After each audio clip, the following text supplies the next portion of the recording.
Hello students, अपन लोगों का अभी तक previously principle of management by Taylor हो चुका था।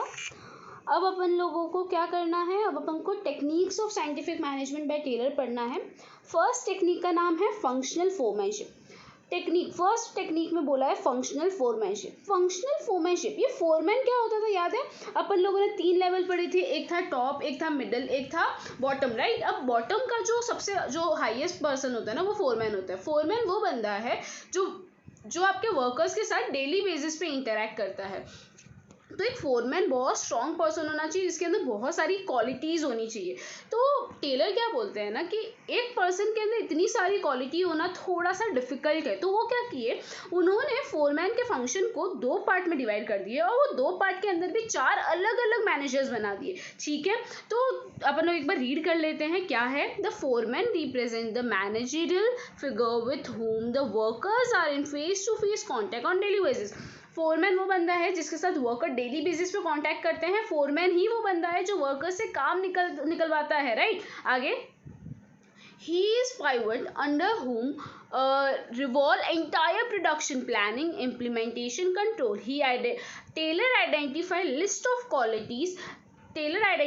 list of quality that a foreman should possess and found that it cannot be present in single person। उसने एक लिस्ट ऑफ क्वालिटीज बनाई जो एक फोरमैन के अंदर होनी चाहिए। उसको समझ आया कि एक सिंगल पर्सन के अंदर इतनी सारी क्वालिटी हो ही नहीं सकती, इसीलिए उसने क्या किया, टेलर ने सेपरेट कर दिया प्लानिंग और एग्जीक्यूशन को। प्लानिंग मतलब सिर्फ प्लान करना, एग्जीक्यूट करना मतलब एक्चुअल में उस काम को एग्जीक्यूट करना, एक्चुअल में उस काम को करना।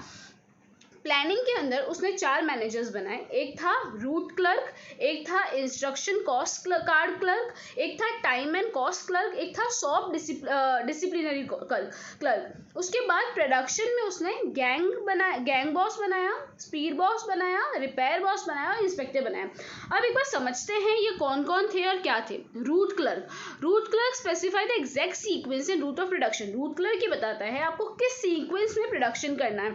रूट क्लर्क का काम क्या है, सीक्वेंस बताना प्रोडक्शन का। उसके बाद instruction card clerk responsible for drafting instruction for workers को किस तरह से इंस्ट्रक्शन देना है, उनको किस लैंग्वेज में समझाना है, किस तरह से बताना है कि प्रोडक्शन कैसे करना है, वो किसका काम है, इंस्ट्रक्शन कार्ड क्लर्क का। Time and cost clerk prepare time and cost sheet, वो बताता है कि कितने टाइम में प्रोडक्शन हो जाना चाहिए, कितने खर्चे में आप लोगों को, कितनी कॉस्ट में आपका प्रोडक्शन हो जाना चाहिए। Last, shop to maintain discipline and enforce rules and regulation. Shop disciplinary का काम क्या है कि भाई तुम लोगों उसको डिसिप्लिन मेंटेन रखने का काम करना है और रूल्स एंड रेगुलेशंस बनाने हैं। एक वापस सबसे पहले आया रूट क्लब। रूट क्या करता है, पूरा रूट बना देता है। इंस्ट्रक्शन सेट करता है वर्कर्स के लिए। उसके बाद टाइम एंड कॉस्ट कि कितना टाइम में काम हो जाना चाहिए और कितने खर्चे में काम हो जाना चाहिए। उसके बाद शॉप डिसिप्लिनरी, क्या डिसिप्लिन मेंटेन रखना है, क्या रूल्स एंड रेगुलेशन होनी चाहिए। ठीक है, सेकेंड साइड में आते हैं प्लानिंग में 4 gang boss is responsible for keeping tools and requirement ready. Gang boss का काम क्या है, प्रोडक्शन के लिए जो टूल्स चाहिए, जो मशीनरी चाहिए उसको रेडी रखे। स्पीड बॉस का काम है कि टाइमली काम कंप्लीट हो, उसका ध्यान रखे। स्पीड बॉस का काम क्या है, टाइमली कंप्लीट हो काम, उसका ध्यान रखे। रिपेयर बॉस का काम क्या है कि अगर प्रोडक्शन के दौरान कोई भी टूल्स एंड मशीनरी में कुछ खराबी आ जाती है तो उसको किस तरह से रिपेयर करवाना है, वो रिपेयर बॉस का काम है। और इंस्पेक्टर का काम है जो क्वालिटी का प्रोडक्ट अपन को चाहिए, उस क्वालिटी का प्रोडक्ट बन रहा है कि नहीं, वो अपन लोगों को देखना है। तो 4 जन गैंग बॉस का काम क्या है, गैंग बॉस का काम है सारे इक्विपमेंट्स रेडी रखना। स्पीड बॉस का काम है कि टाइम पे काम खत्म करवाना। रिपेयर बॉस का काम है कि अगर इस दौरान कोई मशीन खराब हो जाती है तो रिपेयर करवाना। और इंस्पेक्टर का काम है क्वालिटी ऑफ वर्क को चेक करना। ओके स्टूडेंट्स, इतना समझ आया तुम लोगों को, ये फैक्ट्री मैनेजर्स को उन लोगों ने। अब ये जो 4 लोग हैं, ये जो 8 लोग, वो वर्कर्स को इंस्ट्रक्शन देते हैं और वर्कर इस तरह से काम करते हैं। तो क्या होता है ना, प्लानिंग वाले प्लानिंग करते हैं, प्रोडक्शन वाले प्रोडक्शन करते हैं और वर्कर वाले क्या करते हैं ना, अपना काम कर पाते हैं इजीली। तो ये 8 मैनेजर्स वर्कर्स को तुम क्या देते हैं, इंस्ट्रक्शंस देते हैं। चलिए अब आते हैं standardisation and simplification of work. ये इंपॉर्टेंट कंसेप्ट है, ये समझिएगा। ये इंडिविजुअली भी एक क्वेश्चन आ सकता है स्टैंडर्डाइजेशन एंड सिंप्लीफिकेशन पे। स्टैंडर्डाइजेशन अपन को ये बोलता है कि हम लोगों को एक प्रोसेस सेट करनी है, एक स्टैंडर्ड सेट करना है हर बिजनेस के लिए, हर प्रोडक्ट के लिए, हर रॉ मटेरियल के लिए, हर मशीनरी के लिए, ताकि अपन लोग उसको एक बेस्ट वे में यूज़ कर सके। वो बोल देता है कि वो बोलता है स्टैंडर्ड सेट कर दो कि तुमको ऐसा रॉ मटेरियल चाहिए, तुमको ऐसी मशीनरी चाहिए, तुमको ऐसा प्रोडक्ट चाहिए, ऐसी क्वालिटी चाहिए, इतने टाइम में काम खत्म होना चाहिए, सब चीज़ का स्टैंडर्ड सेट कर दो तो प्रोडक्ट क्या होगा, प्रोडक्ट एकदम परफेक्ट बनेगा और दिक्कत नहीं होगी।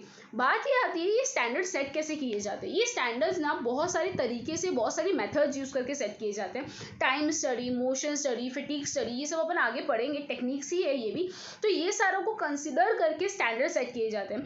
ये जो नोकिया है, ये सारे जो मोबाइल सेंटर्स है ना, ये लोग है ना 6 सिग्मा यूज करते हैं। 6 सिग्मा मतलब आप लोगों का जो क्वालिटी है वो 99.99% एक्यूरेट होनी चाहिए। 6 सिग्मा क्या बोलता है कि आपके जो प्रोडक्ट की क्वालिटी है वो 99.99% एक्यूरेट होनी चाहिए। ये आपके है नहीं, ये जस्ट मैं आप लोगों को एक्स्ट्रा में बता रही हूँ। तो स्टैंडर्डाइजेशन फॉलो करके बहुत सारी ऑर्गेनाइजेशन बहुत सक्सेसफुल हो गई। नोकिया ने भी ये चीज़ फॉलो की थी। बहुत सारी और कंपनीज है जिन्होंने स्टैंडर्डाइजेशन फॉलो करके बहुत ज़्यादा बोलते हैं ना अपने काम को आगे बढ़ाया है, एक्सपांड किया है। ठीक है, एक बार रीड कर लेते हैं। Standardization refers to the process of setting standards for every business. It can be standardization of process, मैंने बताया रॉ मटेरियल, टाइम की इतने टाइम में हो जाना चाहिए, प्रोडक्ट के बारे में हो सकता है, मशीन के बारे में हो सकता है, मेथड के बारे में हो सकता है। This standards are benchmarking which must be adhered to during production. ये एक बेंचमार्क सेट कर देते हैं जिसको अपन को ध्यान रखना है जब अपन अपना प्रोडक्शन करते हैं तब। ओके स्टूडेंट, समझ आया?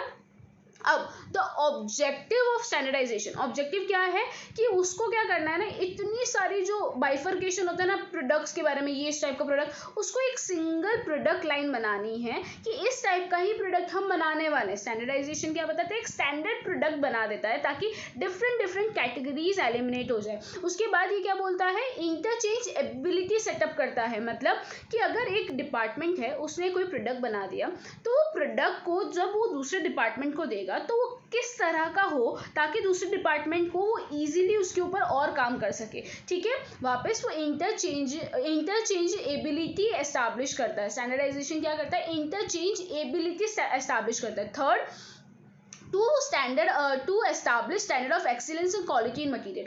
वो क्या एस्टैब्लिश करता है, एक एक्सीलेंस लेवल एस्टैब्लिश कर देता है और बोल देता है मेरे क्वालिटी मटेरियल में क्या लेके आता है, क्वालिटी लेके आता है। क्योंकि एक प्रोसेस फिक्स हो गया, एक स्टैंडर्ड फिक्स हो गया, तो आपका जो प्रोडक्ट बनेगा वो कैसा बनेगा, क्वालिटी प्रोडक्ट बनेगा। ठीक है, अब आते हैं सिंप्लीफिकेशन ऑफ वर्क। क्या होता है सिंप्लीफिकेशन, मतलब अननेसेसरी वैरायटीज को अवॉइड करो। आप लोग कुछ पर्टिकुलर फिक्स लाइन में ही काम कीजिए ताकि अननेसेसरी प्रोडक्ट लाइन अवॉइड हो। क्यों ये अननेसेसरी बहुत ज़्यादा वैरायटी को अवॉइड करना चाहता है, क्यों वो सिंपल करना चाहता है काम, क्योंकि जितना ज़्यादा वेरिएशन होगा उतनी टाइप की आपको मशीनरी चाहिएगी, उतने आपको लेबर चाहिए, उतना आपको प्रोडक्शन कॉस्ट ज़्यादा लगेगा। तो सिंप्लीफिकेशन का मेन पर्पस क्या है, वो क्या करता है, वो आपकी सेविंग्स करवाता है, वो आपकी कॉस्ट कम करवाता है और आपकी प्रोडक्ट की क्वालिटी को मेंटेन रखता है। सिंप्लीफिकेशन ऑफ वर्क क्या बोलता है, ज़्यादा वैरायटीज अवॉइड करो ताकि आपका कॉस्ट ऑफ प्रोडक्शन कम हो सके। ओके, समझ आया स्टूडेंट्स इतना? आते हैं अपन लोग third technique, method study. Method study क्या बोलता है ना, ऐसा मेथड स्टडी बोलता है कि हम लोगों को एक बेस्ट तरीका निकालना है कोई भी पर्टिकुलर काम करने का। कोई भी काम करने का 100 तरीके हो सकते हैं, बट उन 100 तरीके में से बेस्ट तरीका एक ही होगा। तो टेलर बोलता है कि मुझे बेस्ट तरीका निकालना है ताकि मैं मेरे प्रोडक्ट को एक प्रॉपर लाइन में ला सकूँ। वो इसने ये मोशन मेथड स्टडी में असेंबली लाइन का कंसेप्ट लाया। असेंबली लाइन मतलब उसने बोल दिया हम लोग इसी तरह से काम करेंगे, इसी तरह से जॉब करेंगे, इस लाइन में जॉब करेंगे। तो उसने एक बेस्ट तरीका सोच लिया कि हम लोग इस असेंबली में काम करेंगे तो हम लोगों का काम क्या हो जाएगा, बहुत अच्छे से और बहुत तरीके से होगा। मोशन मेथड स्टडी का जो मेन पर्पस था वो था तुम्हारी कॉस्ट को कम करना और तुम्हारी क्वालिटी को इंक्रीज करना और तुम्हारे कस्टमर्स को सेटिस्फाई करवाना। ऑब्वियसली बात है, अगर तुम लोग तुम्हारे प्रोडक्ट को बेस्ट वे में बनाओगे तो तुम्हारा जो कस्टमर है वो भी सेटिस्फाई होगा, तुम्हारी जो कॉस्ट है वो भी कम लगेगी और तुम लोगों का जो टाइम है वो भी कम लगेगा। एक बार रीड करना है तो कर सकते हैं अपन। The objective of method study is to find out one of the best way of doing thing. There are various method of doing job. To determine the best way there are several parameters. Best way determine करने के लिए बहुत सारे parameters available है। ठीक है, Taylor divide the concept of assembly line, उसने assembly line का कंसेप्ट डिवाइड किया बाय यूजिंग मेथड स्टडी, उसने मेथड स्टडी को यूज करके असेंबली लाइन का कंसेप्ट डेवलप किया। The objective of whole exercise, ये पूरे जो मेथड स्टडी का क्या ऑब्जेक्टिव है, to minimise the cost of production, क्या cost of production, maximise the quality and satisfaction of the customers. आया समझ तुम लोगों को? अब आते हैं इम्पॉर्टेंट अगेन मोशन स्टडी। ये सारे जो टॉपिक है ना वो इंडिविजुअली भी उतने ही इंपॉर्टेंट है स्टूडेंट्स, ठीक है students. Okay students, motion study, motion study क्या बताता है? मोशन स्टडी का पर्पस है कि जो अननेसेसरी मूवमेंट होता है ना मटेरियल्स का या फिर किसी भी तुम लोगों के प्रोडक्ट का, उसको कम करना। अब हो सकता है कि मटेरियल डायरेक्टली जैसे गेट में एंटर हुआ, आप डायरेक्टली प्रोडक्शन टीम को पहुंचा सकते हो, पर तुम लोग क्या करते हो, पहले उसको चेक करते हो, ठीक है, चेकिंग करना ज़रूरी है, फिर उसको 4-5 और प्रोसेस के थ्रू लाते हो। अरे यार इतना मूवमेंट शायद ज़रूरी है ही नहीं। तो मोशन स्टडी डिटरमाइन करता है कि कौन सा मोशन ज़रूरी है, कौन सा मोशन प्राइमरी है, कौन सा मोशन सेकेंडरी और कौन सा मोशन अननेसेसरी है। कौन सा मोशन नहीं करोगे तो आपके प्रोडक्शन की क्वालिटी को कोई फर्क नहीं पड़ेगा। मोशन मतलब समझ रहे हो, मूवमेंट ऑफ गुड, एक जगह से दूसरी जगह जो आप मूव करते हो गुड को। तो मोशन स्टडी बोलता है कि आप जो अननेसेसरी मूवमेंट है ना उसको आप अवॉइड कर सकते हैं। उसको अवॉइड करेंगे तो आपका टाइम सेव होगा, एफर्ट सेव होगा, कॉस्ट सेव होगा, right.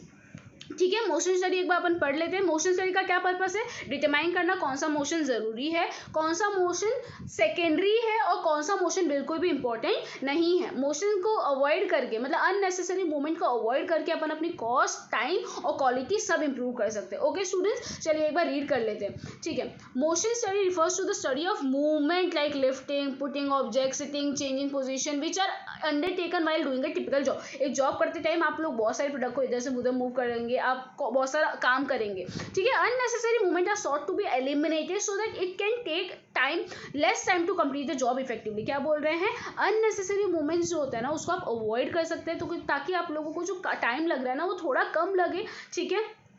On close examination of body movement it is possible to find out. अगर अपन लोग ये सारे मूवमेंट्स को क्लोजली एग्जामाइन करें ना तो अपन जान सकते हैं कि कौन से मोशन प्रोडक्टिव है मतलब काम के हैं, कौन से मोशन इंसिडेंशियल है मतलब सेकेंडरी है, इतने काम के नहीं पर तो भी काम के, इंसिडेंटल मतलब जो प्राइमरी से लिंक्ड है, ठीक है, और मोशन विच आर अनप्रोडक्टिव जो कुछ काम के ही नहीं है, ठीक है। आया समझ स्टूडेंट्स मोशन स्टडी क्या बोलता है? अब आते हैं टाइम स्टडी पे। टाइम स्टडी हमको क्या बोलता है? टाइम स्टडी एक स्टैंडर्ड टाइम डिटरमाइन करता है एक पर्टिकुलर काम को खत्म करने में। वो एक बोल देता है कि इतने टाइम में आपका टास्क खत्म हो जाना चाहिए। स्टैंडर्ड टाइम जो सेट होता है ना वो ऐसे ही तुक्के में सेट नहीं होता, वो बहुत सारी चीज़ों को एनालाइज करने के बाद सेट होता है।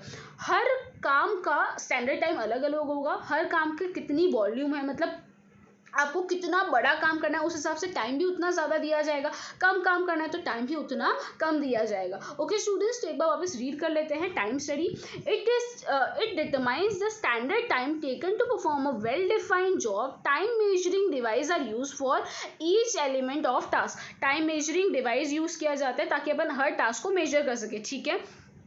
Standard time is fixed for the whole of the task by taking several readings. The method of time study depend upon the volume, frequency, cycle and time measurement cost. Objective of time study is to determine number of workers to be employed, frame suitable incentive scheme and determine labor cost. क्या बोल रहे हैं? Time study का main objective है ताकि आपको पता चल सके कि आपको ये जॉब करने में कितना टाइम लगना चाहिए। आपको अगर टाइम पता चल गया तो आप सोच सकते हैं अगर मुझे 2 घंटे में काम खत्म करना है तो इतने लेबर होंगे तो 2 घंटे में काम खत्म हो जाएगा। तो टाइम स्टडी मुझे बताता है कि कितने नंबर ऑफ लेबर्स मुझे चाहिए, मेरे की कितनी कॉस्ट लगेगी और उस कॉस्ट को मैं किस तरह से रिड्यूस कर सकती हूँ, मैं मेरे टाइम को किस तरह से सेव कर सकती हूँ, ठीक है। टाइम स्टडी समझ आया स्टूडेंट्स? अब लास्ट 2 तुम्हारे टेक्निक्स बाकी है। एक है फैटिग स्टडी। फैटिग स्टडी मतलब यार नेचुरल है, हर इंसान काम करते करते थक सकता है। तो हुआ क्या कि एक पर्सन ने बहुत काम किया, फिजिकली और मेंटली वो थोड़े टाइम बाद थक जाएगा। फैटिग स्टडी ये बताता है कि आपका जो रेस्ट इंटरवल है वो कितना होना चाहिए, आप लोगों को कितना रेस्ट मिलना चाहिए ताकि तुम लोगों का स्टेमिना है ना वापस तुम रीगेन कर सको। कितना रेस्ट करने के बाद जो आपके क्या बोलते हैं आपके वर्कर्स है उन लोगों का स्टेमिना रीगेन हो जाएगा। एक बार अपन लोग पढ़ लेते हैं। A person is bound to feel tired physically and mentally if she or her she and he doesn't rest while working.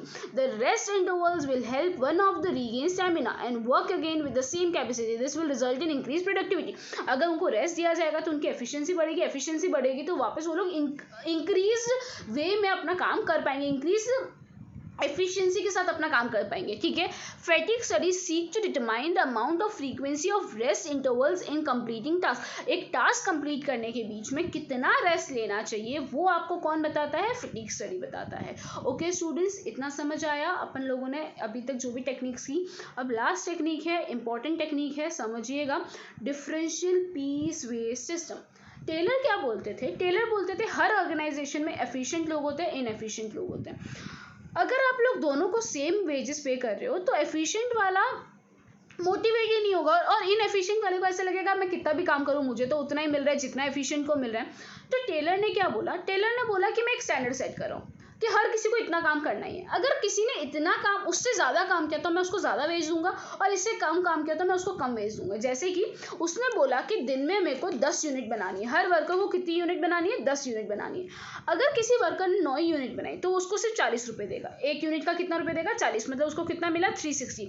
और अगर उसने 10 या 10 से ज़्यादा, मतलब सपोज 11 यूनिट बनाई तो मैं उसको 50 रुपये दूंगा हर यूनिट में, मतलब उसको कितना मिला, 550, मतलब 190 का डिफरेंस हो गया। तो समझ रहे हो, तो एफिशिएंट वाला क्या होगा, हाँ मोटिवेट होगा कि मैं और बनाऊं और बनाऊं, और इनएफिशिएंट को क्या लगेगा, शिट यार मेरे को तो नुकसान हो गया, मेरे को भी अब ज़्यादा बनाना पड़ेगा, मेरे को 10 तो बनाना ही पड़ेगा ताकि मुझे 50 रुपये मिले हर यूनिट पे, अभी तो मुझे 40 ही मिल रहे हैं। तो इस तरीके से टेलर ने differential piece wage system establish किया ताकि हर कोई मोटिवेट हो काम करने के लिए, एफिशिएंट वाला भी और इनएफिशिएंट वाला भी। ओके स्टूडेंट, समझ आया?